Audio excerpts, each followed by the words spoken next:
Right, well, while we're doing that, let's go ahead and get started. Welcome everyone to session 3 of the Top Notch Smartphone video series.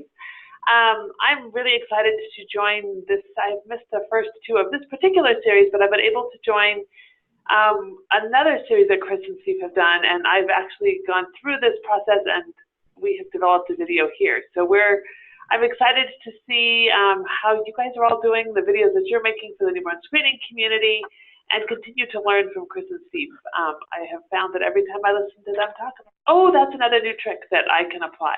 So I'm excited to get started and see all of the exciting things you guys are doing. And with that, Chris and Steve, I'll hand it over to you. Thanks, Marcy. So what we want... Let me turn up the air conditioning here. Oh, yeah. Sorry, no air conditioning for us for the next hour or 2. What we would like to do to begin today, and take quite a few minutes to do it, is to share the videos that have been... that we can access already. There are 4 that we know of for sure. I'm not sure if Virginia has sent something in or not, but we'll get there. We know that we have, and we are able to share in the next couple of minutes, the one from Tennessee from Hillary, and the one from Ressie in California, Ressie and Barbara, and Joyal in North Dakota is trying to get her. We're hoping she'll be able to share it from her computer. And we're hoping that the second California group will be able to figure out a way to share from their computer. But wow, if that 4 out of 5 would be great. And that's great. And what we've seen so far has been really, really fabulous. So we can't wait to share them with you. We know that this part of the process of getting it up onto Vimeo and sharing with everybody is challenging. So we're going to make a video about that within the next week or 2 and get it out to you. So hopefully we can help that along a little bit, because I know it is kind of confusing sometimes. Okay, so shall we, if everybody's game, and well, let's see, Barbara is here from California. I'm trying to check in who's here. Jorge is here from the other California group. Emily is here from Virginia. Joyal's here. Joyal is here now from North Dakota.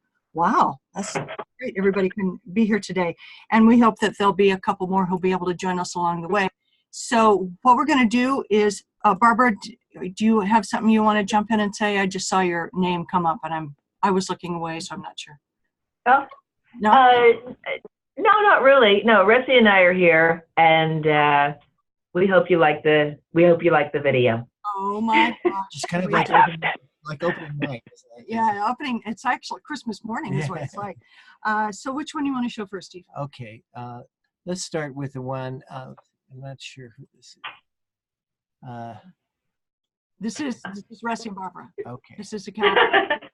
Okay, so we're gonna put your microphone so that we can't hear your eyes roll while this is playing. And Steve's gonna. Okay, we'll put ourselves back on mute. Okay, because we'll be coming to you. Let's see it first, and then we'll talk about it. Okay. Okay, so we're hoping this is going to work. Once the newborn screen specimen has been collected and allowed to dry completely, it should be sent to the state lab right away for testing. Complete the newborn screening transport log legibly and accurately. Detach the top white page of the transport log and place it in the GSO envelope along with the dried newborn screening specimen. Place the GSO tracking number onto the second page of the transport log and retain this page for your records. Affix the GSO label to the outside of the GSO envelope and seal the envelope.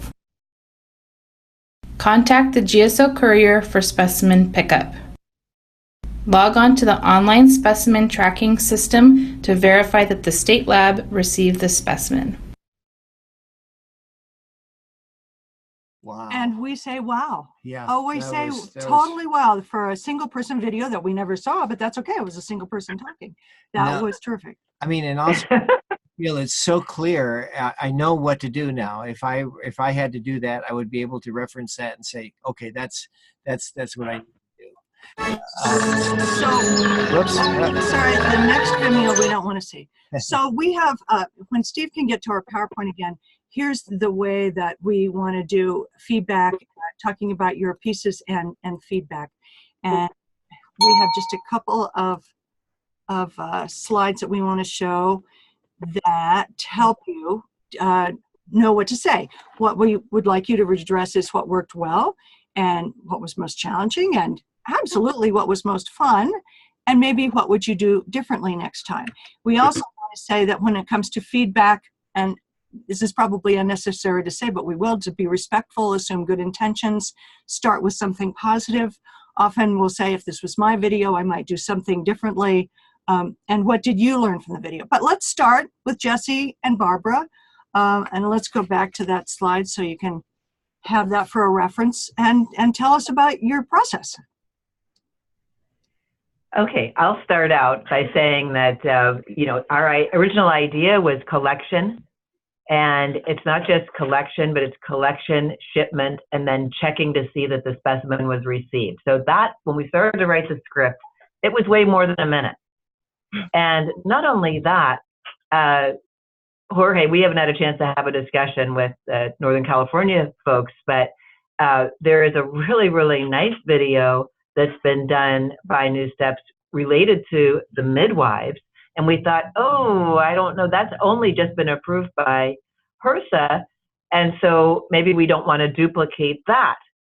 We don't want to duplicate that right now that way. Okay, so then let's take a fraction of what we want to convey. And one of our big concerns right now is the transit and the transport of the specimen with our particular state contracted courier who is named GSO. So I know there's a lot of branding with this, but that is this is the primary courier. This is the courier that the midwives and the hospitals are using. So we wanted to go with that. And then that's how we slimmed it down to a minute. And then Resi did all the heavy lifting with it.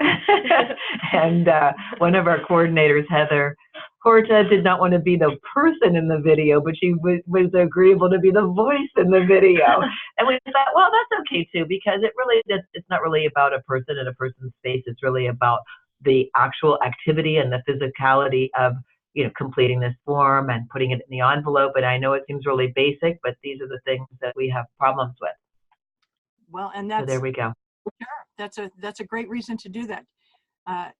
You know that not everybody follows the rules all the time, so why not have it out? And so, what do you think about what was fun about it? What was challenging about it? This is Rusty. So I thought what was most fun was actually filming the different clips for the steps. We had one of our student interns volunteer her hands to do all the demonstrations, and it was just really fun trying different angles and working with the light. I think the light was the most challenging part, especially as like the day went by and we were filming, the sun would come in and come out, and I just kind of had to make sure that the space that we used looks similar for each clip for, the light in there. I thought that the app was easy to use.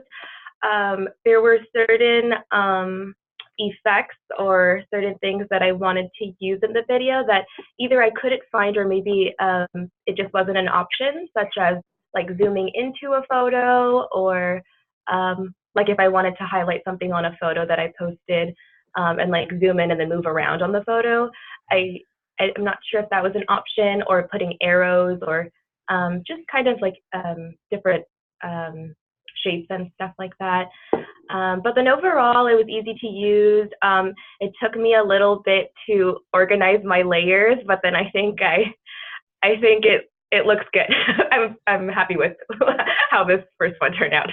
No, I am too. I thought that was really great. And yeah, you can highlight things within your video. You can zoom in things around, and it's of just getting in there and playing with those layers. When you click on it, different effects in there that you can do. Like there's a place where it says crop, where you actually crop the photo and therefore make it bigger.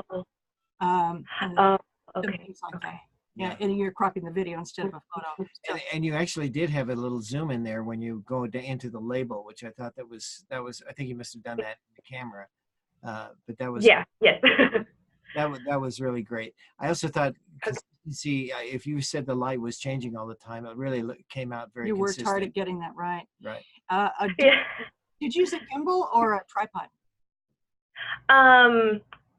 Some of them, mostly the gimbal, and I did find it that I still found it a tiny bit shaky, but it was better than if I was holding it with my hand. So the gimbal did help. I used the tripod for maybe 1 or 2 clips, just to be as still as possible. A little bit. Yes, yeah, a smaller one. Yeah. Well, let's open it up. So, any other feedback from y'all? What'd you learn from it? No, I think. Yeah, I think that we're thinking in terms of the larger, that if we had a first video that was the collection, and then we had this video that was the packaging, and then we had another video that took off on that very last scene, which is that online specimen tracking. That is that's a process where someone can go online to the state site and see that, in fact, that specimen has been received in the screening laboratory and not lost in that mailing process. So that's like the third part that the midwives or whomever need to address and be responsible for. And there's a lot to be said for bite-sized pieces like that. Yes. That's great. And Barbara, coming up, we'll be talking about our next homework assignment is to be having an interview segment, which means maybe somebody from another facility could be on camera to say, when we receive it, this is what we do. So just keep that in mind for possibly opening up the scope of these videos coming up. Okie doke. Okay. That sounds good. How about Great, thanks. Barbara and Rusty? Any other comments from the rest of us? Hey, this is Emily. Hi, Emily. Hey, I just wanted to say that I thought it was very clear and a very good speaking speed from an individual that can speak really fast but still articulate. I thought that it was really good, just a really good flow. So just wanted to make that. Great. Okay, thank you. Thank you. Anyone else? Anybody else who want to? I loved it. You guys, that was great. It looked professional. Like this, you did it. This was like the comments at the bottom. I could follow along with what I was supposed to do.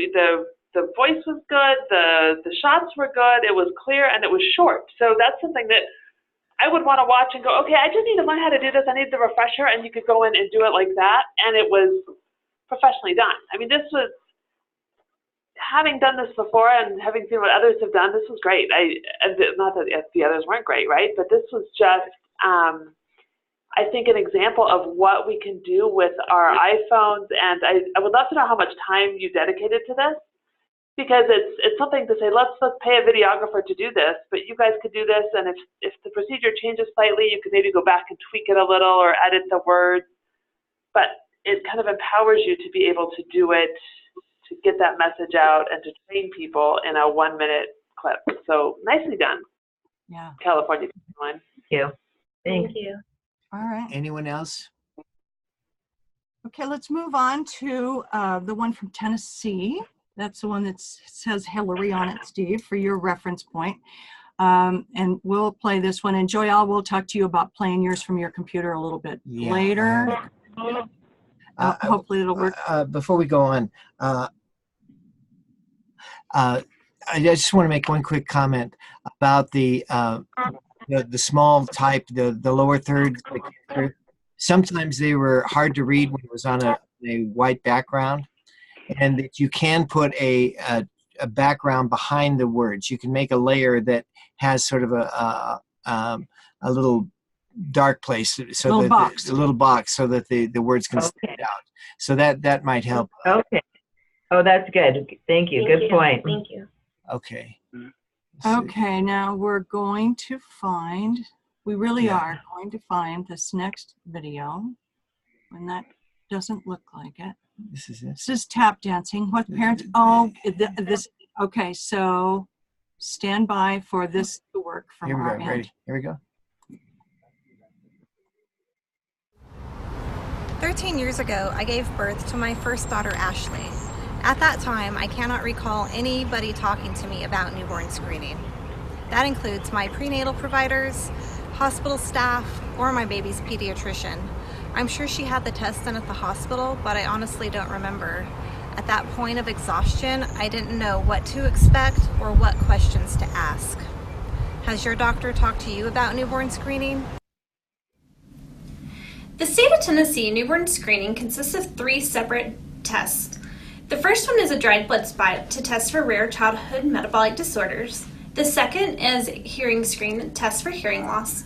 And the third screens for critical congenital heart disease by testing the oxygen level in the baby's blood. All 3 screenings should be completed before the baby leaves the hospital. As an expectant parent, what should you do now? Before your baby's born, choose a doctor. Ask questions, be informed, and know what to expect. The mic, unmute the mic. I loved this. Ooh, those graphics at the end were awesome. Are awesome. And they, because we have different learning styles, and you want to be able to hear it, see it, reinforce it that way. So, okay. Wait, that's. Hi, this is Jamie from Tennessee. Can you hear me? Yes, Jamie. We can, Jamie. Hi there. Hi, Hillary is actually doing some education in Memphis. So, but it seemed as though when I was watching the video, like our voices weren't matching up with our lip movement. That's usually effect of your online connection. It's perfect. It's okay. Fine on our end. It's fine on our end. This is kind of worst way to show you, but yeah. Okay, great. Okay. Part of this procedure, right, Jamie? Yeah, actually, I was the one as the parent in the first part of that video. We actually completed this video after the first session, ready for the second session. So we spent probably about, I'd say 4.5 hours total, with writing the script and condensing it and, really just shortening it. So we have kind of that factor of what our initiative, is going to be. So basically we just wanted to, it's about informing the parents about newborn screening, making them aware of what is involved with the 3 stages of newborn screening. And so after this point, we definitely want to elaborate and add more to it and go into more detail, of course. I really loved that a parent spoke from the beginning. And what made you decide to do that? Well, I actually just wanted to make it more come from a personal standpoint. I have 2 daughters, and I'm from California actually, and moved here to Tennessee a few years ago. And I really don't recall, them informing me about that process. So now working with the department and working with Hillary, I just thought we could start it out by reaching out to the parents, coming from that personal viewpoint, and as a parent, because I'm sure everyone has, the same feelings. So just to kind of, start that story off that way and then go into the technical, part of what's involved with the 3 stages and all that. So that was very well done. Well, I loved how engaging that was at the beginning. What was challenging was getting it down to a minute. What was fun? What would you do differently? So let me see. I made some notes here. Yeah, so and it was definitely a fun process, and as far as even just with me being on camera at first, we were in conference room. It was really boring. So we're well, let's take it outside. So of course we had struggles with shadowing and the time of day, and we wanted a decent background, and I didn't actually wear a microphone on that clip. So when Hillary spoke, she put the microphone on, and it was definitely much more clear. And we used a tripod for both. And just also staging, looking at where Hillary was sitting, we'd move the trash can next time. I mean, just making sure you're looking at that clear picture with all of that.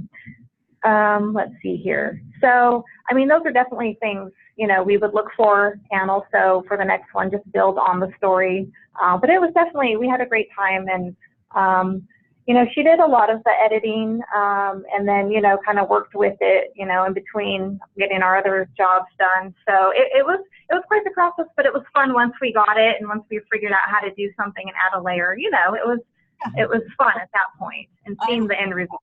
And the result of the end, where you had those bullet points at the end, and the nice draws in and out, and they came quickly, and they matched the vocal.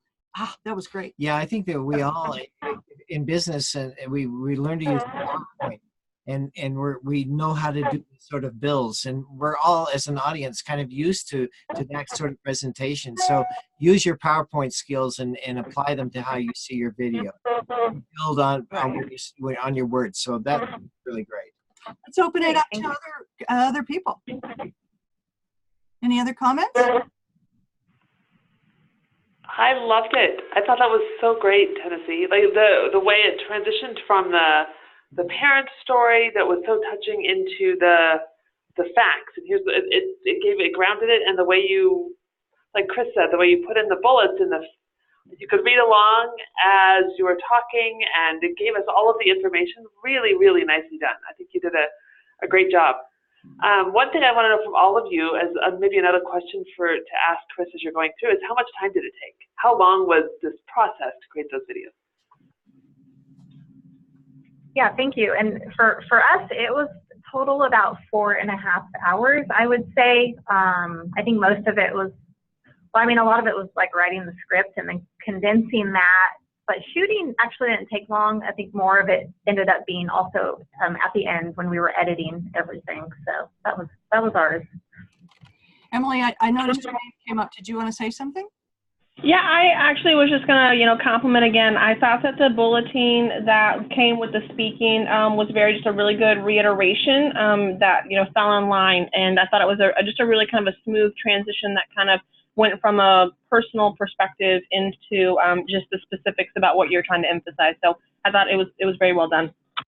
Great. Good job. I have a couple of. Anybody else have any comments?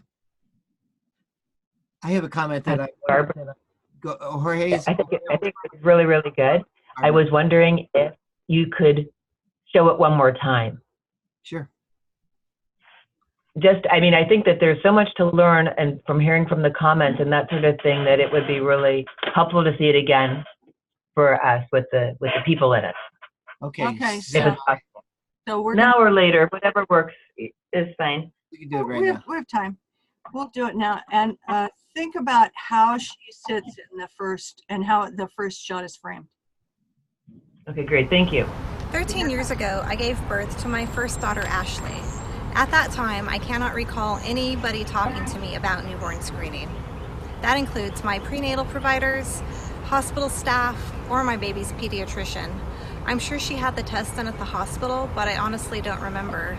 At that point of exhaustion, I didn't know what to expect or what questions to ask. Has your doctor talked to you about newborn screening? The state of Tennessee newborn screening consists of 3 separate tests. The first one is a dried blood spot to test for rare childhood metabolic disorders. The second is hearing screen test for hearing loss. And the third screens for critical congenital heart disease by testing the oxygen level in the baby's blood. All 3 screenings should be completed before the baby leaves the hospital. As an expectant parent, what should you do now? Before your baby's born, choose a doctor. Ask questions, be informed, and know what to expect. So did Hillary memorize that? I'm sorry? Did Hillary memorize that? Yeah, we wrote it out and we replayed it quite a few times just in the conference room before we actually filmed. And there were a few takes, but yeah, for the most part. Really good. Okay. That's great. I just want to say, because I asked a question about framing the first shot. Then the first shot, when you were there, our tendency is to have more space on the side of the screen when you're looking, and a little less space on the side of the screen. 13 years ago, I would have shifted the camera over just a little bit so there's more in front of you than behind you. You know what I'm? Okay, yeah, definitely. It's pretty and decent light. Yeah, I would just like to on this. I think we could have been a little bit closer to you, Jamie, and Right. and but I do like the way that you place the sun at your back. That Right. we have a tendency to want to get as much sun on people's faces, but it makes people squint, and it's much more pleasing. Now, here's a little advanced tip, but if you got a little closer and you were to take one of those big post-it note pads, that's about this big, that they use for making notes in meetings, they're kind of big, like yeah, and use that just to bounce a little light into your face. It's a reflector. Okay. That's off camera. It's just a small reflector like that. Okay. That's a good idea. The other thing I wanted to say was I'm the Hillary sound, although it was better than yours, I'm not sure it was being picked up by the mic. And the way, and you may have just where it was placed, but it sounded still very much the room sound, as if the same sound you would get off the camera. And the way and that's why it's tricky, because you try to test the mic and it shows that it's registering, but you don't know for sure. The only way to really know for sure is to blow in the mic. Just blow on it like that, and then you see that it's actually registering. Okay. All right. Got it. Thank you. We got a bunch of other things to get to, so we probably should move along now. And plus, we have to figure out how to do those ones. Do you want to try Joelle? Joelle, you have your video on your computer where you are? Hi. I do. I have it up on Adobe Premiere. Okay. Do you know how to share your screen from here? This is Amy. I just wanted to let you guys know that I joined the call. So give her moral support for Joelle. Oh, great. It's a perfect time for you to give her moral support. Yeah. Can you guys see it? Yes. Yeah. Okay. Oh, wait. Can you see it now? Uh-huh. Okay. Oh, I can't hear it. Can you hear it? No. No. Oh, gosh.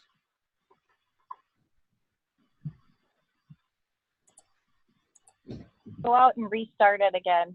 Sometimes it. And Joelle, make sure when you start sharing, yep, you check the box that says share video through computer sound or something. At the bottom, when you hit share, they hide it.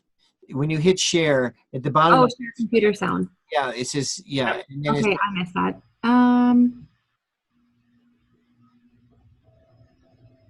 Let's see. I think I need to move this over here. I'm working off of 2 screens today. Nope. Oh gosh. No pressure though. Yeah, no pressure, right? Why is this not stopping? Where'd you guys go? This is the part that I love these. It puts pressure on, but we're all in the same boat, so it's okay. My oldest daughter had her wisdom teeth out at 7 a.m. this morning, so she's been a bit in some pain. So trying to. You're a little distracted. Oh God. Yeah. Okay. Do you want, and this is the same process that we're going to need from Robin, because we haven't been. Okay, can you guys see it now? Yep. Yes. Yep. So let's see. The sound looks like it's on. Why isn't that working?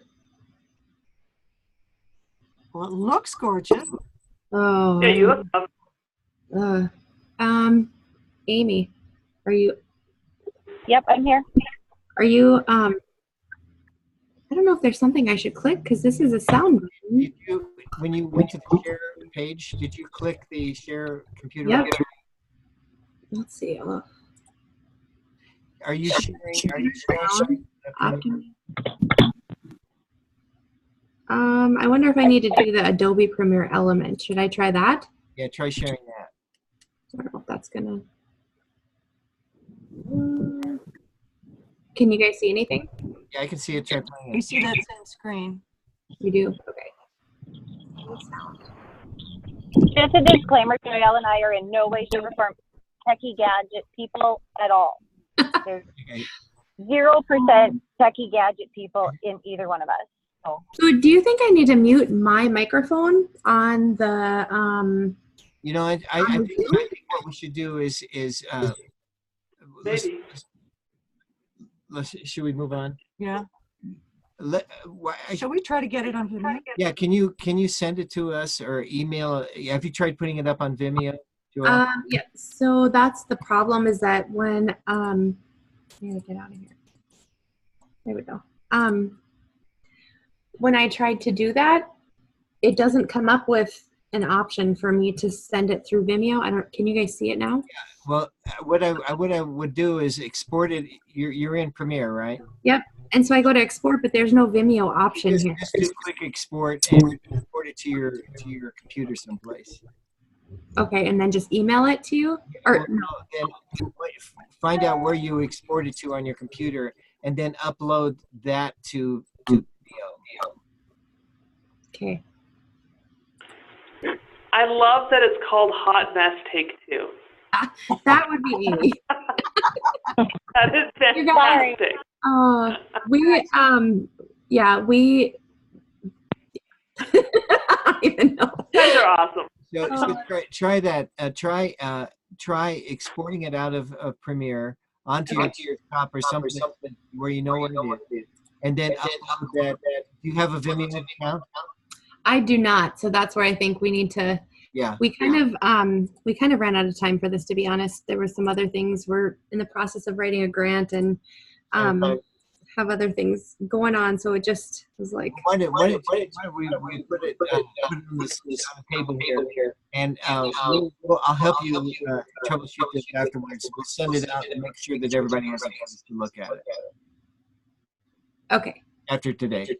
Unless she can really get it on Vimeo. Yeah, I can try. If you guys want to just. She just. She can make it. Yeah, if you want to try emailing it to me too, Joelle, I can help you. Okay. Okay. All right. There's echoing going on. Yeah, let's have some muting happening. So I'm going to mute all, and then if you need to talk, please unmute yourself. Okay.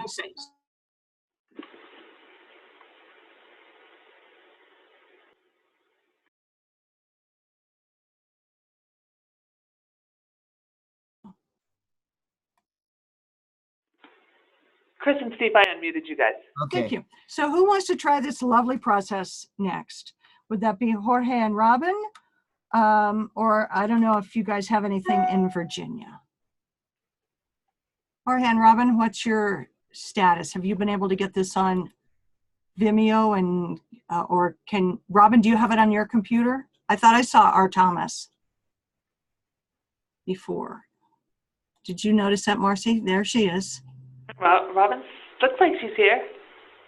She may not know she's muted. Can you? Oh, here, Robin, I'll unmute you because you're on your phone, so hold on. Okay, Robin, you're unmuted. Okay, now, hi, everyone. Hi. I sent another link on Vimeo that should be able to be opened. Okay, we're going. Email, I sent an email. Okay. Sorry, I didn't realize you guys couldn't see it or open it. Okay, fingers crossed. We're opening it now. Oh, it's there. Oh, awesome. Awesome. Okay, now so we have to figure out how to get it, how to share it. Here we go. There it is. All right, everybody be ready to be excited. My wife and I had a home birth, and the home birth took place here in Contra Costa County, here in Richmond. And one of the things that we did, we were very lucky to have two wonderful midwives who supported us in the process. Upon delivering our daughter, they highly recommended that we conduct a newborn screening test. The newborn screening test was actually conducted that same day at Alta Bates Hospital. And one of the reasons that we decided to do that is because, again, it was highly iterated by the midwives to do the test to screen for any possible genetic disorders. Ensure that everything was okay. And if our daughter needed any special treatment, we wanted to make sure that the treatment was started soon rather than later. I think it's important to get familiar with the type of test that is done. how the test is, where the tests are being performed, and not to be intimidated by the results. If anything, the results should be able to guide you on your next steps. Okay. Am I assuming that's Jorge on camera? Yes, it is. All right. Good Nice job. job. Nice job. So let's have you two. Maybe we can put the PowerPoint back up, Steve. Jacob and the giraffe. The PowerPoint that says, what did you? That's not Jorge. About it? What did you like doing about it? Was there anything fun about it? What would you do differently next time? So Jorge or Robin, who would like to start? Well, a lot of things. I mean, we wanted to have something to present for today, so we briefly, quickly put together this video. What was really challenging was none of our equipment was really working at the time, so we shot it all with the cell phone. And editing, I found, was really difficult using KineMaster on my cell phone.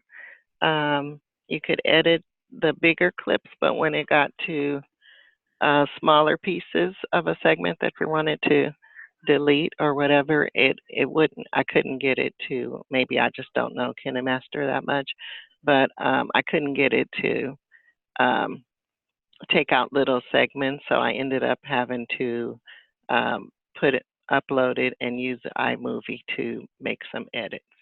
Okay. Last night. So that was the most challenging part. I can see so I think the editing took the most time. What we would do differently next time. This was fun, just having Jorge talk. My goal was to have a male perspective, some information from a guy about newborn screening. So hopefully we might be able to use some segment of this in another bigger video. And next time we would definitely try to videotape when it's not time for people to leave work, because there were a lot of cars leaving in the sort of nearby, so you could hear a lot of auto traffic. Yeah, but in the time crunch, it was probably your only option. Ended up. You made the best of it. I'm really sorry that you had such a heck of a time with KineMaster. One of the things you might, please don't give up on KineMaster.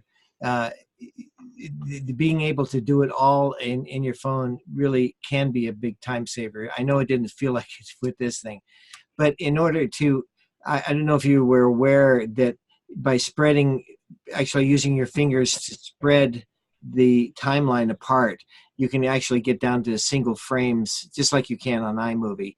And then it's very easy to take out small sections there. But only when it's spread out like that. Okay, well, that's something I'll try the next time. One thing you'll notice is that when you spread it out, you can get that little click, and when you touch the clip that you want to get out, it'll turn yellow. There'll become a little box around it. And then you can, then you just hit the trash can, and then it's yeah, I was able to do some that way, but then some I could, maybe the spreading technique is something I need to try. Yeah, it really helps. And if I remember the first time I did it, I was saying, what's going on here? Because everything's sort of flashing on the timeline. But the spreading it out can be, you can get really down to per frame accuracy. I want to applaud you for the workaround to going to iMovie. Yeah. Instead of just throwing up your hands and saying things that we couldn't say online. I was wondering, did you get your microphone? We had mics from before, but we have no batteries for the mics because we've had them that long that the batteries are dead now. So we have to get some batteries for the mics. Okay. Okay, and do you know if those will work with your phone? The microphone. Yes, they do.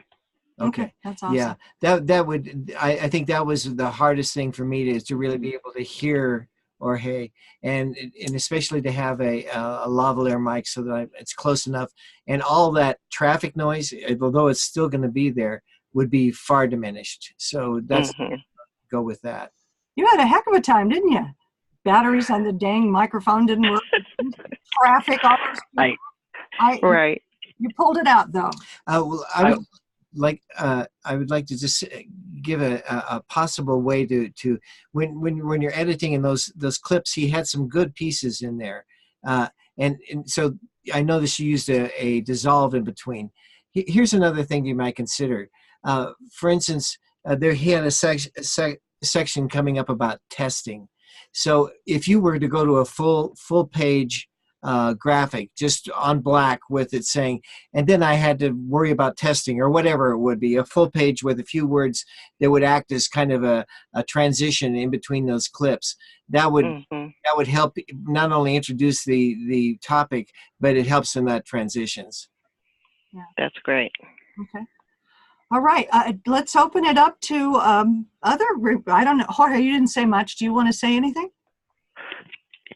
Well, I just want to congratulate Robin really for pulling this one. We really didn't have enough time to do what she intended, and as you can see, there's a lot of traffic. The sun is right above us, and we're in an area where we could see the automobiles just going by. So I think that we will definitely come back with a new video. That's great. Good job. But it's always good to learn from these first ones. Thank you. Other comments from other teams? Amy, are you talking, Amy? I see you're. I think you're muted. So Unmute. there you go. Okay, can you hear me now? Yes, I can. Okay. So I think one of the things that Joelle and I ran into too was with the editing, we couldn't separate the video from the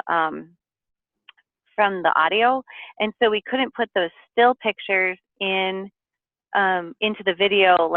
And if I'd had my foreign exchange student here still, she could have done it in 30 seconds. But I clicked on everything. We tried shoving. That's why it was hot mess take 2, because I really made a debacle of the first time we tried to mess with it. But that was kind of a challenge for us. And I know she had mentioned too, just like that editing piece, we couldn't figure out how to put the pictures in. I could put the pictures in, but then it would stop the audio, and then it would start up again. So. Yeah, no, there's in order to actually edit the audio, there's a choice that you can make up in the top right. If you click on the clip, and then I think you have to even pan it down. It's not visible. You have to actually move up. But there's a thing called extract audio, and the extract audio will actually bring down the audio into a separate track. So it's visible. And you can even see the waveform monitor, so you can see where words end. And sometimes if you put a graphic in, you need to extend the video. Like say, you want Jorge to come in here. You may need to extend the head of it to here, because that's how big you want the graphic. And then put the graphic over that, and then get rid of his audio under this part, if that makes sense. It's in the video that we're going to show later today, how to do this. Yeah. And some notes. But yeah, okay. I know we gave some simple instructions at the beginning, and they didn't cover every single base. It's true. But like any piece of software that you've ever used, it takes time getting familiar with it, and I'm learning about it all the time. So kudos for hanging in there. Yeah, no, it was fun. It was a good endeavor. Have you guys had a chance to, Amy or Jill, to get your video up, or do you in some other fashion this morning, or shall we wait and send it up? She said she was downloading the Vimeo thing now, so I don't know. I haven't heard back. Okay, well, let's keep going, and we can maybe. Hi, Joel. Hey guys. So I think, let's see. Oh, geez.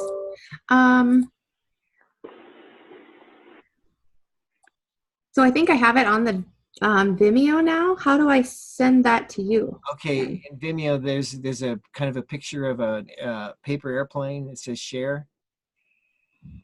It's on the right usually, in its own little tiny box. The word share on the right of the screenish.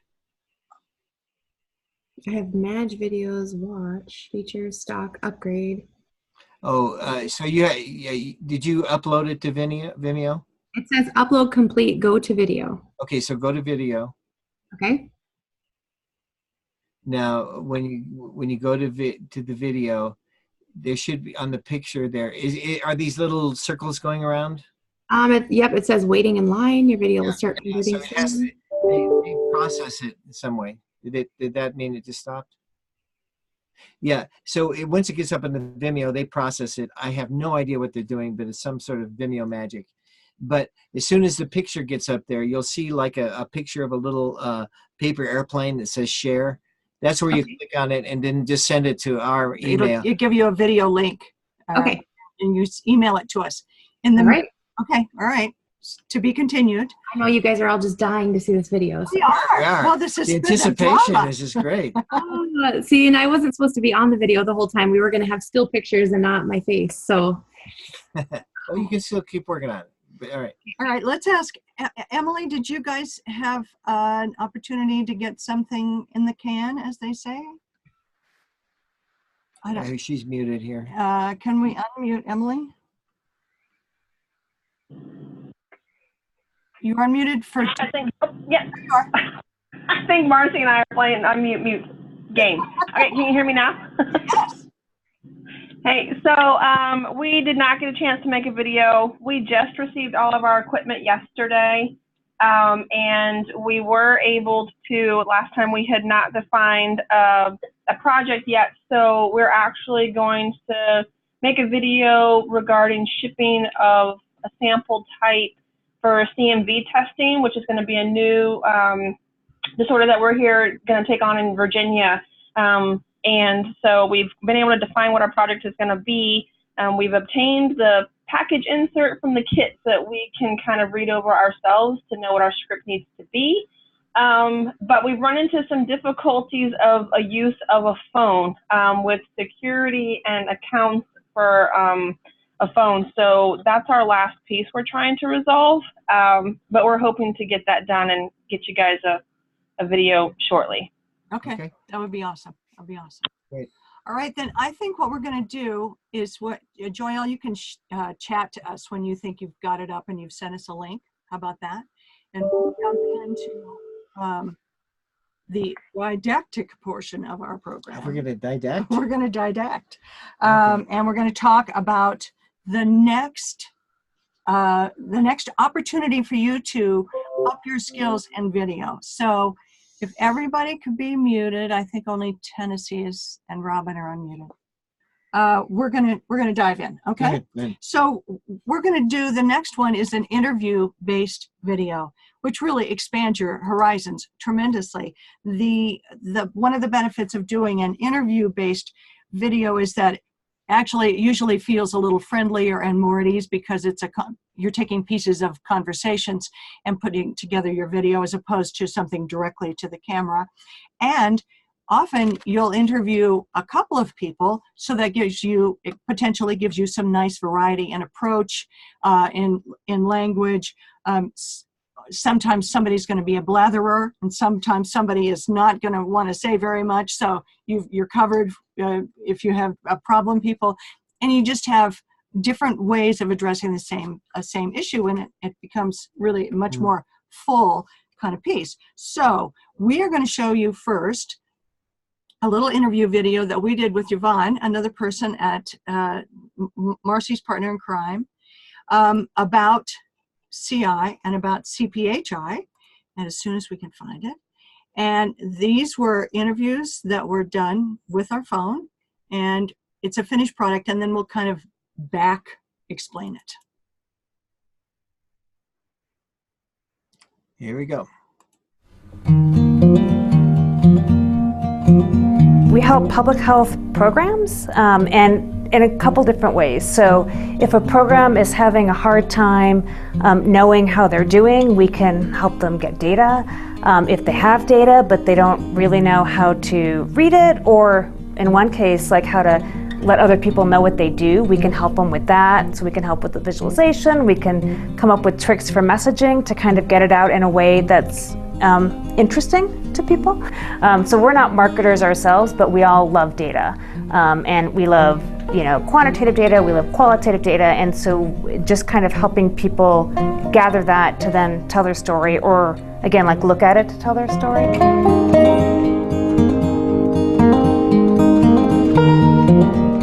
So a lot of public health programs, right, funding is an issue or staffing is an issue, resources, and so you can use your data to make arguments as to why you need more funding or why you need more staffing. They do all this really amazing stuff, but you can't always be as effective or impactful as you want to be sometimes, and it takes someone else coming in and working with you to see how you can reach that goal that you've set for yourself.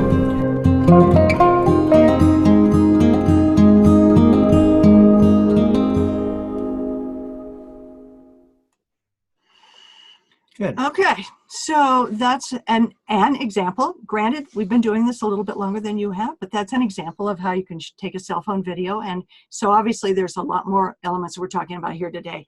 Music, more B-roll, graphics. So we're going to get all into that. Let's start with pre-production, as we are wont to do, which is the planning. Planning for an interview-based video is going to be a little bit different. It isn't the same, however, in what's your story, what's the intention of your story, what's your audience for the story, and one of these days we'll catch up with the PowerPoint. Am I supposed to be doing the PowerPoint?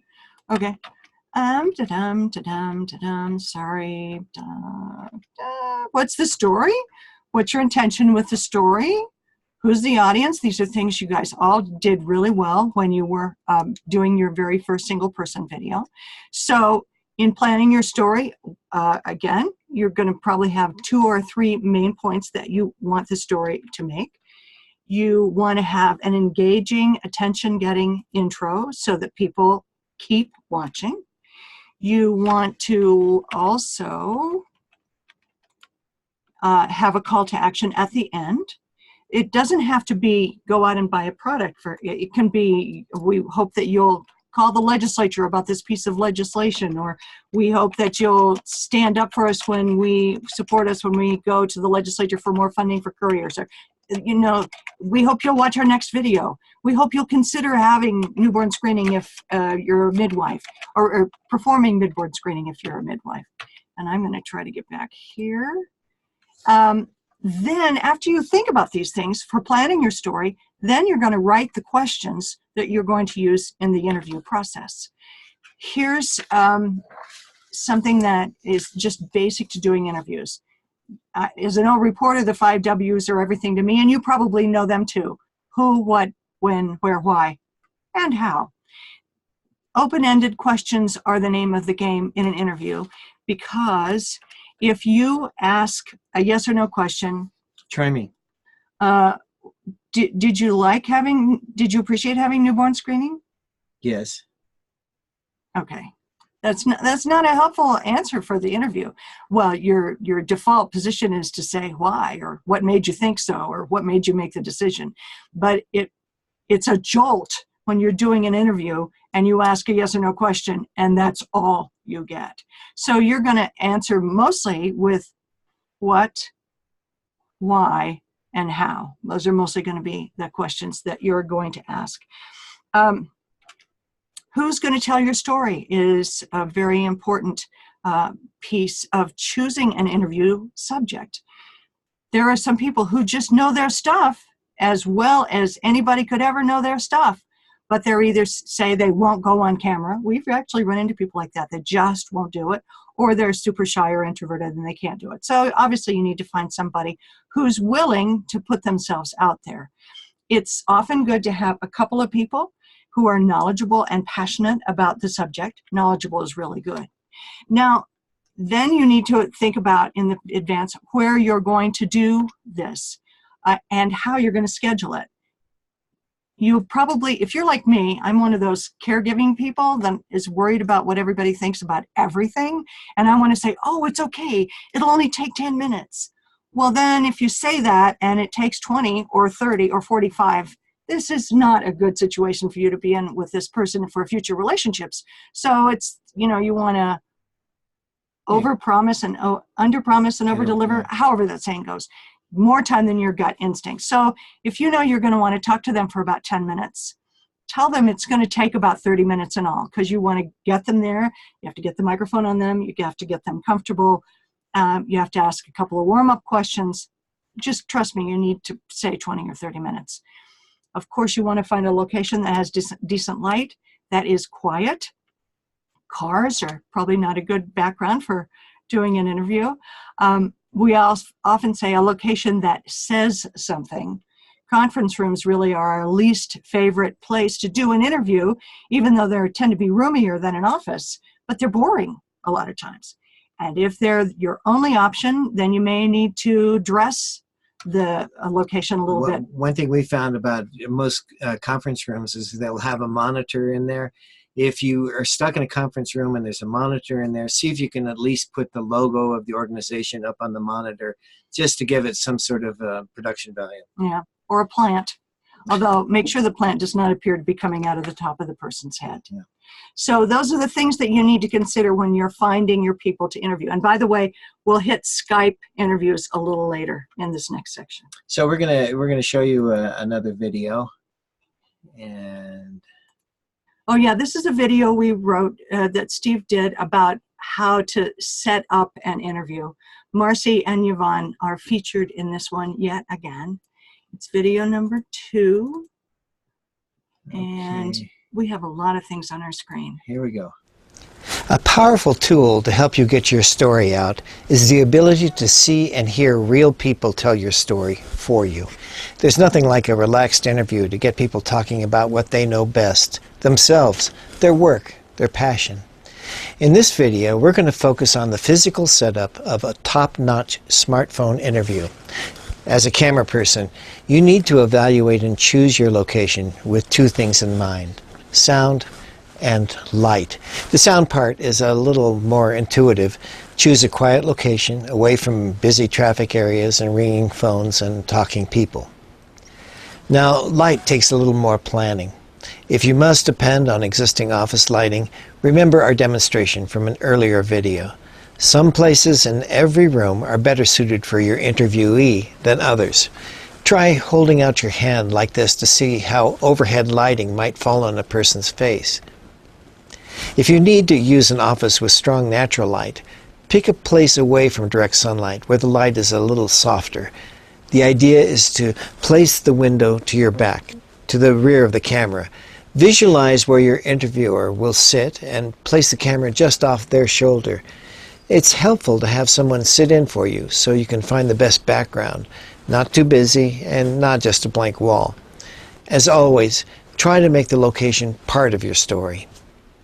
When you've got the shot lined up, clip your phone onto the tripod at eye level to the talent. Now that's movie talk for the person you're interviewing. Next, you place the microphone and dress the cable as neatly as you can. Because we don't have headphones, ask the talent to blow into the mic to make sure you're recording the lavalier and not the camera's mic. Your final step is to use the Filmic Pro tools to set the optimum exposure and place the focus box on your talent's face. Do yourself a little favor and record and play back a little test to make sure that everything is just the way you like it. You'll be glad you did. But as you know, talking heads do not top-notch videos make. That's why we're equipped with our trusty gimbal. You need to get as much B-roll as your time and your interviewee's patience will allow. The time-honored walking shot will always help you cover a difficult cut in your movie, and showing them at work is a great storytelling tool. There's rarely such a thing as too much B-roll. And don't forget to make sure that you're rolling when you push the button. If you don't, you won't be the first person to realize you didn't get the shot when it's just too late to do anything about it. Learn from the voice of experience. Yes. Yeah. My voice of experience was just at a job last week when I had the gimbal going, and I got the most fabulous shots of these kids in this economics program. It was great. I wasn't rolling. Yeah. Okay. Well, anyway, yeah, I just want to say something quickly that I don't think I mentioned any other time. When you put that microphone, dress the cables, have them run it down their shirt so that the microphone is sitting here. So that's just something that'll help make it look more professional. Okay. If we can get back to PowerPoint, that would be an awesome thing. Wanted to say a couple of more things about location. One of them I think we all know well is you want to make sure that it's quiet. I think we've covered that well today.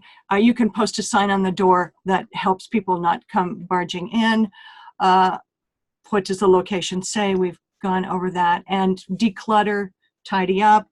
Often people will take pictures of their kids out because they just don't want them to be on a video, things like that. Look at the location through the camera and see what's visible besides your person, and that helps you make good decisions about what it looks like. Then here are a few little interview tips. Now we're now there. We're setting up for the interview. Okay, this is where the glory of having a team really becomes obvious, because the person who's going to conduct the interview is talking with the interview subject before it even begins, while the camera person, and I just naturally point to Steve, whoever, is getting gear ready. So you want to put the subject at ease. There probably aren't that many people that you're going to run into who have done a million of these interviews, and they'll be a little anxious about it. If I can tell you one main thing to remember, that is, do not pre-ask your interview questions, because then they will say something so great, the camera's not rolling, it's not even intended to be rolling yet, they'll never be able to match it. It will create anxiety for them and for you. So talk about other things, as odd as that might sound. Random things. When we do a sound check, we actually say, tell me about your shoes, just so that it completely takes them out of their head and makes them think about something else. So chatty things. Tell them while you're getting ready that the interview subject is to look at you as the interviewer and not at the camera. And in an interview, it's very hard for people sometimes to do that. They'll just naturally gravitate to looking at the camera. So as an interviewer, you do nonverbal things to try to catch their attention. You sit up a little straighter. You can even do this and catch their attention to get them back to looking at you without making them feel really terrible. So this is a good warning to give them at the beginning, that they look at the interviewer. Also, whenever we do interviews, my questions never get in the final product. They're always edited out. And so you need to ask the person to incorporate the question into their answer. For example, what was I had my notes and I had an example of this. And I don't see what it was. Why do you always do newborn screening with your home birth patients? So the answer to include the question we say would be, I do home birth screening because, as opposed to because. Yeah. Just starting with the word because. This is how an interview is different from a conversation. In conversation, you can just pick up in the middle of the sentence, in the middle of the thought, and you can't do that in an interview. And they may not quite grasp what you're saying. So during the interview, if they start with it or because or halfway through the sentence, let them finish, don't interrupt them, but then go back and say, let's take that again. And would you mind saying at the beginning, if you need to feed them the sentence, you can, it's all right. Okay, well, let's talk a little bit about just setting up the gear. As several people have said, that's something that you're getting used to a little bit. So make sure you set your camera up. You're considering all those things of light, sound, all those things. Then set your framing and take the time in Filmic Pro to set the focus, which is the square box, and then tap it so that it stays focused on the person's face, and then use the circle to move it around the picture to get the best exposure on the person's face. You'll notice as you move it around, the exposure will get brighter or darker on the person's face. So do that. When it looks good to you, tap it, and then there you go. It takes time to dress the microphone. As you know, that long cable that I had you buy can be tangled, a tangled mess when you first get it out. So it's going to take some time to get that straight. And that's about it. And we keep harping on this, and you may not ever have this problem, but make sure that it's rolling when you push go. We are going to talk about, before pushing record, though, this is another piece this is still Steve Land. Oh yeah, well, just pushing on. Yeah, all right. Well, I think I've hit some of this. Oh, let's talk a little bit about framing. As you see if you're watching our picture here, if you were to do a close-up of me, I would keep me off center, and this is called lead room. So you would like to have a little bit of a person's lead room, empty space.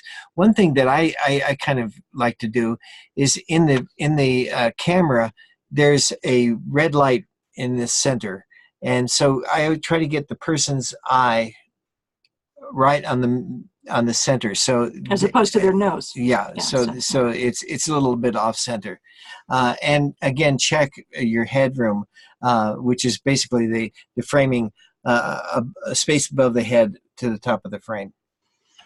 Okay, now you're rolling. You've checked the microphone. You've blown it to have them blow into the microphone to know that they're actually getting audio. You can also just get them at ease by asking them about their shoes or some other random thing. Now you're asking actual questions. It is true, you start with softball questions at the beginning. It's just psychologically makes sense. How long have you been a midwife? Why did you become a midwife? They can be questions that will never end up in the piece, but it gets them talking about a subject that they know, and it makes them comfortable. So you start with easy kinds of questions, chatty kinds of questions. Remember to ask open-ended questions: what, why, and how. The thing that a good interviewer does is listen. You're not just looking at the questions that you have on your lap. You're listening and asking the natural follow-up question, which means you have to not be in your head. You have to be in the conversation. So you listen and you ask follow-up questions. And then at the end, and I did this 3 times yesterday when we were doing a series of interviews, I say, when you knew you were going to do this interview, what were the points that you really thought were important that you wanted to make? Have I missed something? Is there something I didn't even know to ask? And then give them a minute, because they might automatically know something, but they might need 20 or 30 seconds to think back to what they have said. And sometimes you'll get some real gems when they say, I'd actually like to make a stronger point about X, and then let them go for it. Now, as we were putting together this class, it became obvious to us that yes, we want to include experts or people that we want to include in our video, but they're out of state, they're out of town, whatever. So we thought using Skype is really a great idea. And when we first started working with it, we came up and we saw that there was an obvious problem with Skype, that when you try to record the screen, when you first take up Skype, that it actually splits the screen in half between you and the person who you're talking to. So that's not ideal, but we've got a solution. Let's play this video. Okay, let's talk a little bit about using Skype for doing interviews from a distance. It has some great advantages, of course, being able to talk to anybody anywhere. But as you can see, there's kind of a big problem with the way that Skype records these kind of interviews. Yeah. Having 2 of us on the screen at the same time. It's especially hard on the interviewer, because you have to really look like you're paying attention the whole time and have good facial expressions, since you're on camera the whole time as you're listening. Yeah, you'd probably never use this kind of a look. But if you're in a pinch and you need to be able to just grab somebody, you can just crop in on half of the picture in an editing system and just use the questions or the answers from the interviewee. But we did come up with a solution. A solution, and it's called? Filmora Screen, SCRN. It's a pretty easy way to capture your video from your screen of your computer, and it's good for Windows or Mac. Let's take a look at that. Hi. Hi. So let me, I'm looking at this. I'm thinking the camera's looking too much up at you. Is there anything on the table there that maybe you can put the computer on, the laptop? Here's the bucket we keep the napkins in. It's very attractive. Okay. That's good. Frame it up so that's good. That's good head. Good for headroom? Okay. What do you think the advantages of using Skype for doing video interviews would be? Gosh, it's great. The advantages of doing interviews on Skype is great because you can talk to practically anybody, anywhere. It doesn't have to just be somebody in your office. It can be, across the city, across the state, across the world. And how can you beat that? That's good. Yeah, I'm noticing you're kind of tapping the computer or the table with your hands. So I'm getting a little bounce on the camera. So let's try that again. And I'm wondering if you can condense your answer down a little bit. And really, what I'm looking for, especially, is the ending about high quality video and anywhere in the world. You up for trying it again? Sure. So, what do you think the advantages of using Skype for interviews are? There are vast advantages to using Skype for interviews because you can talk to anyone, anywhere, and the quality of the video is really quite good. Okay, so I think we tried to illustrate part of the thing is, and this goes for whether you're having an interview on Skype or if you're having an interview in person. Sometimes you need to coach a little bit, and it's a gentle coaching, and I think we always should try to keep them on our side. Say, do you mind taking that again? I think the answer was just a little long, and also you saw, as I did with Chris, saying, I noticed that when you were hitting the table and it jostled the camera a little bit. So make sure that you take ownership of this video and you're okay of being the director, and gently try to frame everything and give suggestions where you can. And sometimes you might be interviewing a big mucky muck in your field who is way above you in pay grade or something, and you might be a little anxious about correcting them. So you just try to get them on your side and say, this is feels uncomfortable for me to say this, but if you could give me a little shorter answer, we only have 1 minute to tell the whole story, and you just kind of coax them along and be gentle about it. Well, sometimes you have to be more than gentle, but usually gentle works. Okay, so I hate that. All right. So yeah, we just work with them a little bit. Let's see what else is here. Oh, I think we've gone over this. Okay, yeah, we've done all that stuff. Oh my gosh, we have okay, we are through production now. Take a breath. I don't know, Joelle, have you had a chance to get things going? Because it's a kind of a natural breaking point before we go into editing. I think we should be good. I emailed you the link. And so if you guys, did you receive it in your email? Let me find it here. It's the SC one. Okay, so let me go to I see it. I see email. I know the suspense is probably just killing everyone. That's right. It better be a good video, Joelle, because no pressure. We are all excited to see the hot mess from North Dakota. I did. Hot mess take two. It's here, people. Okay, so let's see it. Here we go.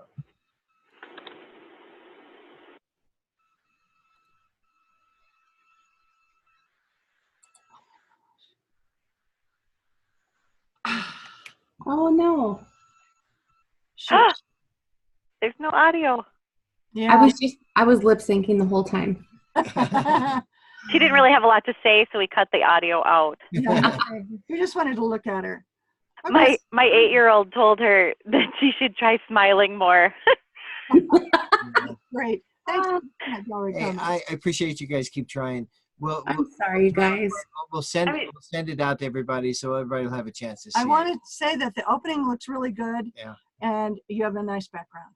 Yes. Amy, didn't you say you were trying to mess with splitting the audio and the video? And I wonder if maybe you actually did it. Maybe in KineMaster split it and didn't realize it, and it somehow is not there anymore. Well, so it worked yesterday. I mean, it works on the Adobe thing or whatever, and all I did was insert a photo before the video, and then I inserted a video or a photo after, and then I added text to it because I have no skills. And so that's all I did. But it's like, for whatever reason, on the Adobe, we had to, every time we did an edit, we had to log out and then log back in, and then it would play the sound. So I don't know. It was really weird. We only got approval to actually do the Adobe Premiere, like download that yesterday at about 3 p.m. So we had like Amy was on crunch time trying to. That's why my daughter was with helping me edit, and she's 8. So. Well, I'm sorry you're having trouble. Just keep at it, and if you want to get on the phone with me sometime, we'll figure it out. Okay, thank you. Sorry, you guys. Oh, it's kind of right. Okay. Oh, well, look. Oh my gosh. Well, Okay, wait, we're going to set this one up. But, this is editing again. What? Oh my God, we almost forgot B-roll. I'm going to go ahead on sure, I love that part. Okay, let's talk about shooting B-roll. Those are the graphics that you're using to cover edits within your visuals. So using the gimbal, I think is a great innovation to be able to shoot this B-roll because it's very smooth. You're able to get wide shots, close-ups. So take some time to practice with it. And Chris we've got a big job on Saturday. Chris has been practicing using the gimbal, and it's really, it helps to practice. It does help. Yeah. So let's talk about this idea of covering a conversation. It's called, in the film business, it's called coverage. And basically, if you think about a movie, when you look at a scene in the movie, most times they will start off with a wide shot. That's called an establishing shot. That kind of visually and mentally, when you come into the scene, you see where everything is, see where the people are. Then they start shooting close-ups, and so the close-ups are one person's talking this way and another person's talking this way, and so you always want to maintain that relationship between those two people. So, for instance, when you shoot a close-up, and I'm going to try to do this from your point of view. So if you're shooting a close-up of this person, you want to be shooting so that they're looking from your right to left. They're always looking that way. And when you shoot a person of this shot at this person, they're always going this way. The reason that you want to pay attention to this is that if that's the camera for your angle for the wide shot is from there, then you always want to maintain that relationship. If you were to shoot the wide shot from there and then come over on this side of them, that's called crossing the line. Oh, that's FedEx. Okay. Crossing the line, and it's very disorienting to a person who's viewing this. So that's what crossing the line is. So always maintain that relationship. Everybody's always looking the same direction. And you always, this idea of coverage is you always want to get those elements of if you're shooting a conversation of people, you want to get a wide shot. So let it play out for 20, 30 seconds. Then move your camera in and get a close-up of one person. Get a close-up of the other person. That's called your basic coverage. And finally, this idea of following the action. Now, if you're shooting a conversation of people and one stops, and one person walks out of frame, you can either let them go or you could follow that person to see where they're going. That's just called following the action. So it's a good idea to keep that in mind when you're shooting the B-roll. So did you cover getting the FedEx delivery? Yeah, excellent. That's good. FedEx. So, all right, we're going to go to, we have one more video, which is basically showing you on KineMaster. This is a longer video, and I think many of you have gotten the idea of KineMaster. This is a longer video, actually editing in some of the interviews into Yvonne's video. Okay, and I wanted to set it up a little bit to give an idea. So you're going to use the skills that you acquired the first time in the single person video, and we're going to add a few more. So here's an overview. As you did in the single person, you're going to put all your interview pieces into one timeline, get it all out. Then you're going to use the famous patented Seeley chunk method, and you're going to put ins and outs around the good clips, or around all the clips. First pass through. Sound bites. And then second pass through, you're going to get rid of the clunkers and the unusable stuff between answers. And then you are going to, you'll be left with a number of interview clips, and you're undoubtedly going to be left with more than you can use. Mm-hmm. So then you have to make difficult decisions about what's really crucial to the story. They're like your little children, and these great answers, but if they really are not on topic or not perfectly on topic, you're going to have to get rid of them. Especially when we're talking about 1-minute videos, you really have to be willing to cut something that doesn't reach that full level of maintaining your intention. Although it looks like a cool cut and they're talking about something interesting, it may not be on that intention that maybe you're use it to in the next video. Yeah. You never know. And so you also, when you get down to the essence of the pieces that you want, you can also move them around, because rarely does a story unfold in exactly the same way as the interview unfolded. So you can move those around. You actually just tap I'm going to tap the interview clip with your finger. The yellow box goes around and you can just move it. Yeah, actually you'll tap it and you'll see the yellow box, but if you hold it, the yellow box will disappear. That means that you can now move that clip around, and the other clips in the timeline will sort of conform around it. You try it and you'll see. We'll get all this, and we're going to tell you about B-roll and about music and about 8 minutes worth of mind-boggling stuff. So take a deep breath, and here's something that you'll be able to replay later if you need to. Here we go. Now, in this demo, we're working with one interview. At some point, your videos could include several interviews woven together, but whether it's 1 or 10, the first pass is to create a single timeline of all your videos. Our first pass is simply to play the clip and identify the beginning and end of each soundbite. Now, this should sound pretty familiar. It's the same chunk method we used in the single-person videos we just made. Now, we're not trying to make the chunks work together at this point. We're just slicing the interview into chunks, the good and the bad. So, now that I've gone through and cut the heads and tails of all the clips, my second pass is to delete the clunkers. Sometimes I call it clinkers, but this time we're deleting the clunkers. I've settled on 4 clips that run a little over a minute. That's a good length for this kind of video. Now, knowing that I want to start off with a graphic, usually a logo, I'm going to extend the head of the very first interview clip for about 5 seconds to make room for the graphic. I'm stretching it to the left. The graphic will actually go on another layer, which will cover up this footage. To add a graphic, I go up to the Layer tab, and I choose the Media tab. I click on Photo, and have patience. It takes a while for this window to populate. Then I choose my logo, and it comes into the timeline on a separate layer, and I expand it so it covers the entire frame. Tap the clip and move the right yellow handle to the point where Yvonne starts speaking, just like this. Remember that we extended the head of Yvonne's interview to make room for this graphic. The graphic covered the video portion. We're a group and now we have help to remove that extra audio. To edit the audio on that video track, I click on the button on the top right that says Extract Audio. That makes the audio visible on another track. I expand the timeline so I can see the waveform of the audio and look for where I want to come in. I want to come in on the word we, so I play and pause where I want the audio to start. I tap on the audio track, hit the trim button, choose Trim to the left of playhead. If I need to fine-tune Yvonne's first words, I tap on the clip and adjust with the yellow handle.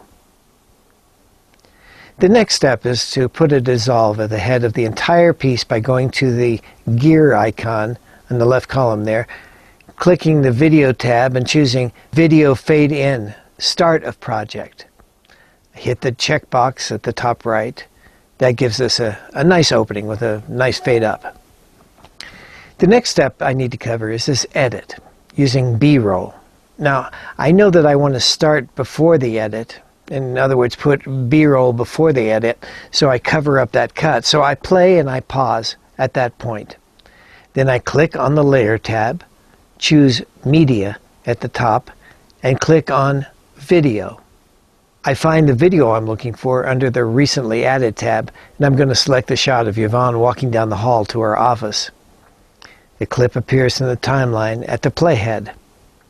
I need to scroll through the clip to where she's walking past the camera. I split the clip where I want it to begin and get rid of all the unusable part at the beginning. I select and hold the clip down, and the yellow box disappears, and I'm able to slide the whole clip to the left or to the right if I want to, but in this case to the left to cover my edit. I release it, and I check to see if it's a good place to come in. Now I know this shot is good for only a few seconds. I pause where I want to come in on the next clip. So I go to Trim, click Trim to the right of Playhead. See how it makes everything to the right of the playhead disappear. Now I'm going to get my second clip, which includes a shot of her at a desk. I pause where I want to come in with the next clip. I go to Trim, click Trim to the right of Playhead, and that makes everything disappear that's to the right of that red Playhead line. I lay in a third clip of Yvonne at her desk, bringing the video into another layer by using the same basic import process.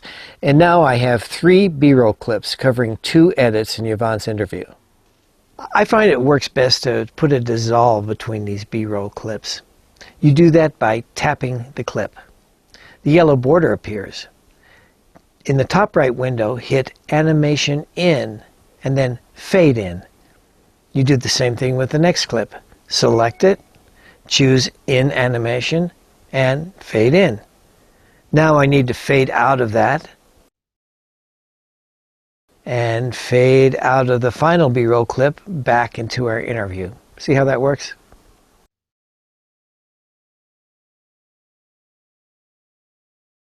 Finally, I want to put the logo at the end of the piece. So I determine where I want to add it. I want to extend the interview timeline out so I have enough video to cover the final logo.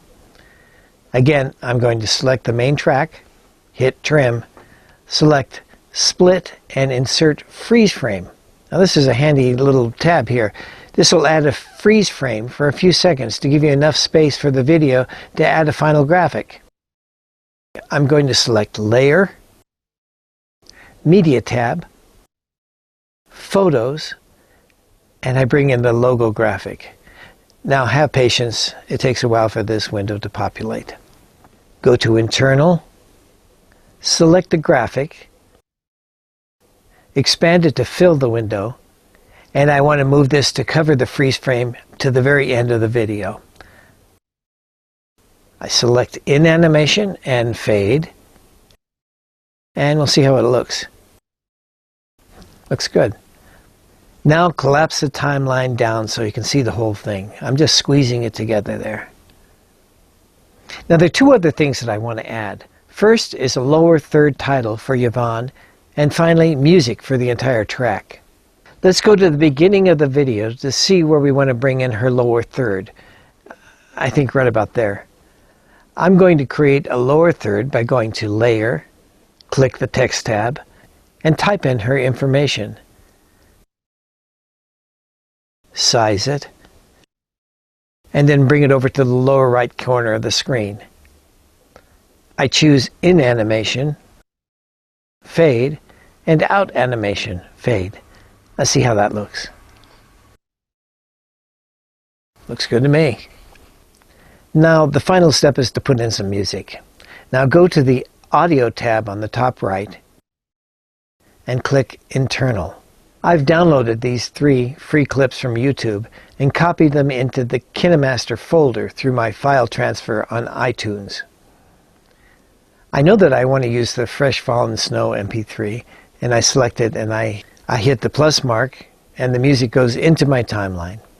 Now I need to lower the music volume when she starts to speak. I click on the music track, go to Volume Envelope, and I hit that top circle with a plus. Now that's a keyframe. Keyframes say this is where the volume currently is set. And I add a second keyframe just to down a little bit further to adjust the volume between these 2 points. Now I adjust this one so it's less when she's speaking. Now to fade the audio at the end of the whole piece, I go to the left column to the Gear tab, and on the Audio tab, I switch on Fade Out End of Project at the bottom. Hit the check mark at the top right. That's good. Now we have a pretty good cut here. The next process is to export this out of KineMaster. We go to the up pointing arrow in the box at the top right corner. You'll now see the Export and Share screen. I usually put quality at the highest available. I hit Export, and there it shows up on the right column. From here, you can export it by selecting it on that top right column to Vimeo or to YouTube or on your computer someplace. Always back things up. Okay, that was just slightly more. That was a lot. I know. There was a lot of things you just tried to tell people. Well, I'm sorry that there was so much and I had to move so quickly, but I wanted to give you an example of what, like any editing program or any program that you use, there are certain repeatable actions that always happen. When you click on that timeline, a new window opens up on the right side, and there's a lot of things that can happen in there. That yellow handle that goes around each clip, you can manipulate the beginning and the end of it by just holding it.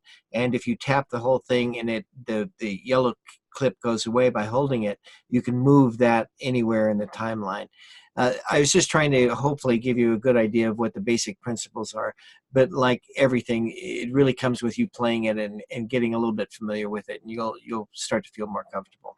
So there are a couple of other things that we want to add that weren't covered in that video. Is that possible? I know. Sometimes you'll have a fabulous interview, but you have to get from this clip to that clip, and you really need some transitional comment, remark, to make that transition, because they don't always say the simple things that get them from point A to point B. So there are a couple of ways to do that. Probably the easiest for you at this point is to decide what either phrase or sentence that you need to transition between clips and make that into a graphic, a text graphic. And much like we showed how to make a lower third, where you go to the T for text, you can type in your phrase or your sentence and then insert that between the clips, and that makes your transition. Put dissolve on the beginning and the end. Good. Well, we talked about it a little bit earlier. I think talked about putting a full page graphic as a use as a transition between two clips. Then there's the whole music issue, and music is a big deal in terms of copyright. You cannot use popular music. Absolutely. No way, no how. If you are on YouTube, they'll find it, they'll boot you. So you have to use free, copyright-free music. And fortunately, YouTube does have free, royalty-free music that you can find on YouTube. It takes a little searching to find it, but just look for. There's tons of music there. Then it's free. And in KineMaster, if you go to audio, there are media assets, and among media assets is some music. Some are, you'll see song by song or tune by tune. Some are free, some are premium. If you're subscribing to KineMaster, which is, I think is $40, and it's not a thing that we insisted upon you doing. If you subscribe, you can use all the music. If you're just using the regular $15 KineMaster, there are a lot of free music pieces that you can use as well, and they're right there. You might try that first. Well, and I also want people to encourage people to try using music with your videos. Most of the time when we first start out and are making our videos, we'll just use it with just the words only, and that seems fine. But music can really, it's kind of a subliminal thing. If you'll think back to when we watched Yvonne's video, that sense of her, the music that kind of carried us all the way through there, it gave us a sense of relaxation, of confidence, and it's something that I hope everybody will give it a shot and see if you can try. Just know that you can manipulate the audio levels so that it dips down when people are talking, and then comes back up and fades out nicely at the end, and then it really takes you a step up in terms of a professional kind of feeling video. So we've been talking a lot. We have. So let's open it up to questions. If you can even formulate a question after all this stuff that we've been telling you about. Joelle. So I have a question. So we actually tried to modify the video in Adobe Premiere. Were we supposed to do it in KineMaster? Yes. That makes sense as to why you were saying do the up arrow. I'm like, there is no up arrow in here. All I see is export and share. Yeah, well, it's making so much more sense now. I know, because I'm like, well, the stuff that you're showing is like, this is, yeah. See, I'm glad you did it, because we're gonna have a bonus session on Premiere that's coming up. And I really think Premiere is a great program for more complicated pieces, because you can sit at your computer. It's good to use that way. But I have really loved being able to shoot something on my camera, edit it quickly on my camera, and export it on my phone, and export it right out of there. And it's so quick and easy for most of our simple communications. When we're looking about not killing a lot of brain cells and going into Premiere, let's just get it in and out on our phone. Yeah, that would have been so much easier. Well, but now you're ahead of the game on Adobe Premiere. You're way ahead. I couldn't spare those brain cells that I killed yesterday, so. I'm so sorry, Amy. They grow back. Oh, sure.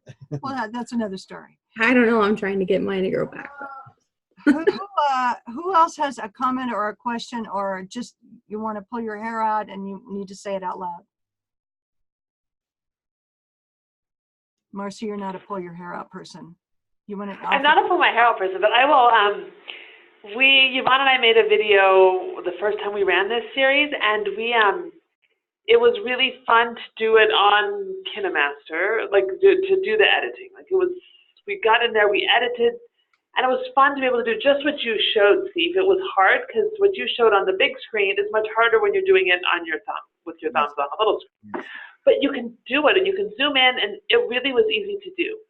The challenge, and I think we've heard this from a couple of the teams, is time, right? It's just, it always takes more time than you think, and you think, oh, I'll do it tomorrow, I'll do it, and to do it, and to really say, I'm going to create a video for a purpose, you have to set aside that time. But the tools you've given us and the directions, yes, that video had a lot of information in there, but it was useful. Like, I was able to really edit using my iPhone. And the B-roll stuff. I did some cool B-roll of people in our office and kind of walked around looking at people looking at a computer, and it gave us that perspective while we could talk about what we do with the infographics and the computer.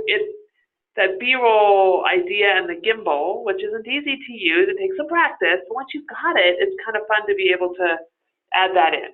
So all of these pieces that we've been talking about the past half hour are great, but you have to set aside the time and the mental power to really kind of put it together and, like you say, Chris, tell that story. It just takes some focused energy, but it's fun to be able to have that power to do it. Yeah. And sometimes when it's bite-sized, it's a little less overwhelming. Yeah. And like the 1-minute videos, I think that's what you told our group to do when we first did it. And I think Yvonne and I did like a 3-minute video because we're just overachievers and don't listen to directions. And you guys did a really great job with the 1-minute video and made it concise and bite-sized. Like, it was manageable and really great. Yeah, that's great. Let's hear from some other folks. Any questions? Or Jorge or Barbara, or I don't know who's. It looks like everybody's hung in here. Any other comments or questions, concerns? No, I think, this is Emily, I'm sorry. I think Marcy kind of said most of it. I thought it was a lot of information that can be extremely beneficial, but the key word that keeps getting emphasized is just the time to be able to just learn to get more familiar with it. But I think that's something that hopefully we can all look to do, because I think there's just a lot of good things that we can come from this, for the program. So thanks for all the information, but I'll admit it was quite a lot at the end. Yeah, I understand. One thing I just want to encourage everybody, these skills that you're developing, you're going to be using these, and you'll be using these for the rest of your life. Believe me, video is not going away. It's an important, powerful skill that we have, a tool that we have to communicate. And if you can have the patience to get through the stumbling blocks and the learning curve, these are things that really help you forever. Let me ask, we put out a tip sheet a written tip sheet that went with the stuff. Was that helpful? Did anybody use that? Did you go back and look at the other video? I just want to make sure we're giving you the best tools.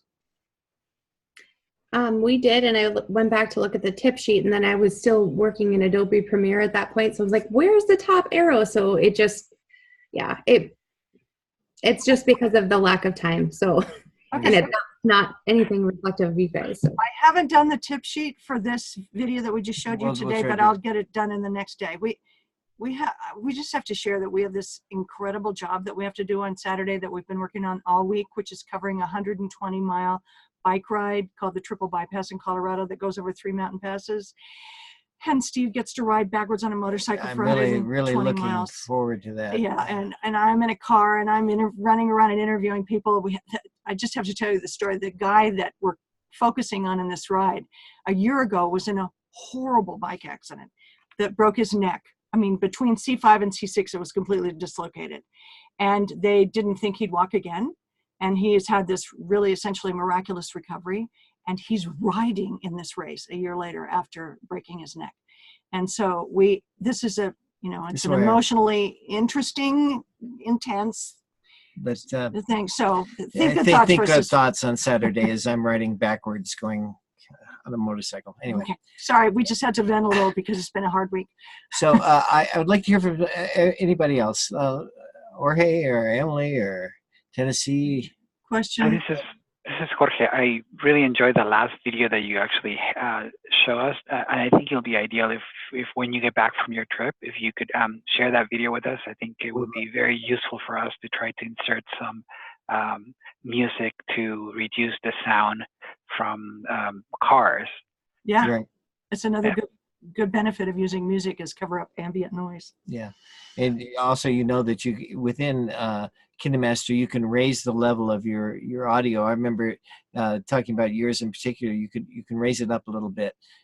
I know that it may boost the sound of cars a little bit, but just know that you can do a lot of manipulation with the audio.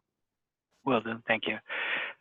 Last but not least, as far as the comments on the videos that were displayed early on, one of the things that I really liked is for people with disabilities that you could actually, if you can't hear what they're saying, you can see the messages that are being displayed. And I think that for all videos shown today, that was very clear. So I appreciate that. Yeah, you guys did a great job with including CG is what it's called, but text to make your points. That's really helpful. Well, I just want to throw in one thing that we've learned on if your audience is going to be Facebook or some sort of social media like that, do a closed caption. Transcribe the audio that's said and then type it in at the bottom of the screen, just like you would watch a foreign movie. And it's important for a couple of reasons.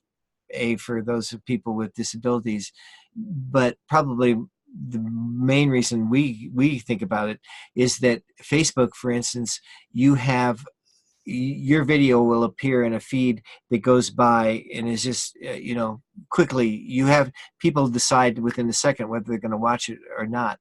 But many people will just sit there and watch the pictures, and if they decide whether they're interested, but if they can see the words, that is more enticing for them to be able to click on it. So that's something to consider. Well, think how many times we watch Facebook someplace and we have the audio off. True. We have it. So that also adds. So that's going to add, for a minute video, that's going to add 45 minutes to an hour of work probably, because that's about what it takes me a little less than that, but then I'm used to it. So it's another thing to consider down the line that you caption. It's called open caption. So Emily, Barbara, Tennessee, or Thomas? Robin. Anybody else? Have any comments? Or would you like the gift of 15 minutes? Okay. Okay, I think the gift of 15 minutes wins. Yeah. So you've got 4 weeks to go out and do an interview or 2 and make another fabulous video. And you guys did a great job on the first round. Kudos. Don't be afraid to contact us. We're Saturday. Yeah, we're willing to give you a call, and we can hopefully talk you through anything that you need. So don't worry about contacting us. We'd be glad to talk to you. Okay, everybody. Okay, Marcy? Sounds great. Thanks, everybody. This was great. Happy weekend. Happy weekend. Have fun this weekend. Yeah. Thank you. Good luck. Thank you. Thank you. Good luck.